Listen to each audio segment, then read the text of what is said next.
Hi. Hi. We are here to talk to you today about us not being perfect. It's true. We're not perfect. As a foster family... What's a family? I'm not sure. It's late. This is the only time we have to do videos after the kids go to bed. And it's Friday night, like 10:30. Yeah. Or in the pickup line when they're not in the car with us, so we're going to have to edit this a lot. And that's also why we look like hell. I was swimming earlier and didn't wash my hair.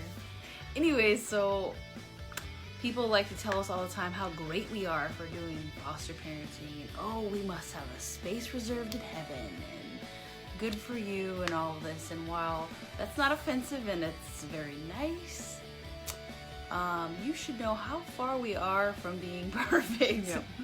So far. And I think for those of you who do know us personally, you probably know that. Yes. So we take a lot of parenting classes and we try to mimic that. I think maybe once a quarter I'll remember to do something that, say, Karen Purvis taught me how to do. Yeah.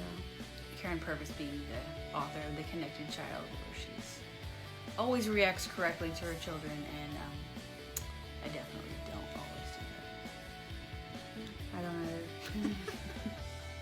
If, for example, we talked a little bit about weird stuff our kids do last week, and say the time where the kids were putting duty paper on the floor instead of flushing it in the toilet.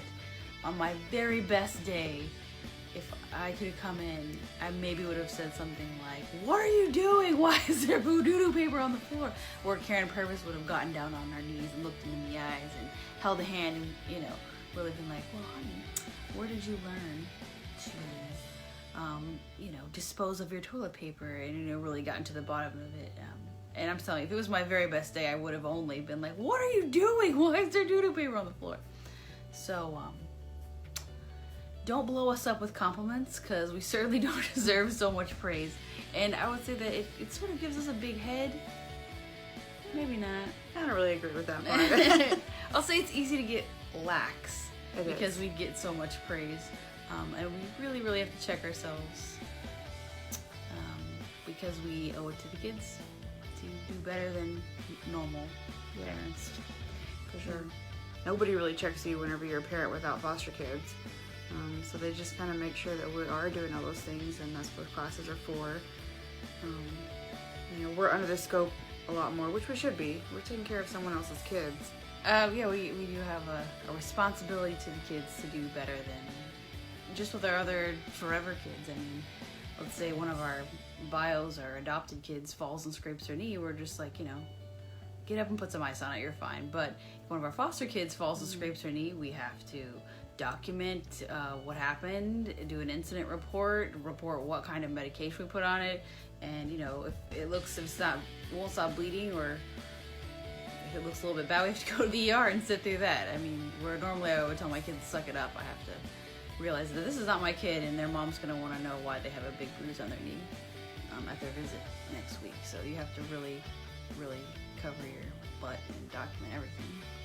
Yeah, and I would say one other thing, since she brought up the when the kids get hurt thing, and with our other kids, whether they're adopted or bio, that sometimes things are different. I think it's intentional that we are suck it up for the ones that aren't in care, but we try very hard to treat them all the same, and that's where we're not perfect, because we don't. Whether they're your bio kids or adopted or whatever, I can remember growing up and me and my brother and sister didn't get all treated the same. It just doesn't happen that way. So we're not perfect parents in any way. We mess up every single day. Yeah, definitely. We mess up more than we do correct, probably. It's a really weird line to toe where you treat the kids like they're yours, but you also have to remember that they are someone else's child. Until the day where they might not be, you get to adopt them. But yeah, it's a really, really weird line. We have seen some foster parents get complacent with their care. We've heard of, babies being dropped on their heads in foster care. So, imagine for a second that you're the parent who got their kid removed. Don't place any judgment, just put yourself there, and you don't know where your kid is, and then they're supposed to be taking care of them, and you know all the foster parents are supposed to be background checked and you know home studied and everything, and then you get a call that your infant son was dropped on their head. You know, you're gonna be pretty upset whether you were the screw up or not. Like, you expected them to take care of your child. I mean, they took the child away from this person to take better care of them, and then the baby got dropped. So, I mean, obviously that's a big no-no. So, and you hear stories of kids being, you know, dying in foster care just because they weren't being properly taken care of. So, hold yourself to a higher standard, and you know, take care of the kids if you're gonna do it, or no, that's what we're trying to do. So remember, when you're holding foster parents up on some kind of pedestal, and reserving a place in heaven for them, or whatever kind of praise you want to give us, just take it back down a notch, because we're so far from perfect. It's not even funny. We're not trying to get recognition, but like our page. Yeah. Yeah, pretty much. So, what would you be comfortable with people saying to you when you say, "Oh, I'm a foster parent"? I would be comfortable with someone saying, "You're a foster parent? Wow, that's awesome. How many kids do you have?" And just leave it at that. Do you need anything? That would be nice. Yeah. Sometimes. I mean, that's definitely big help. We definitely need a lot of help with doing it.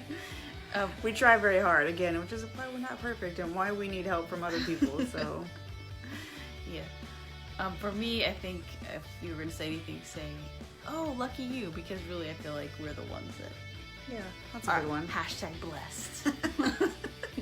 Yeah, that's definitely a good one. I like that. You can say that to me too. Ditto. Alright, I think that's all we got for today. Let us know if you have any questions. I'm going to go to sleep now. Yeah, I'm gonna try to. Good night, guys.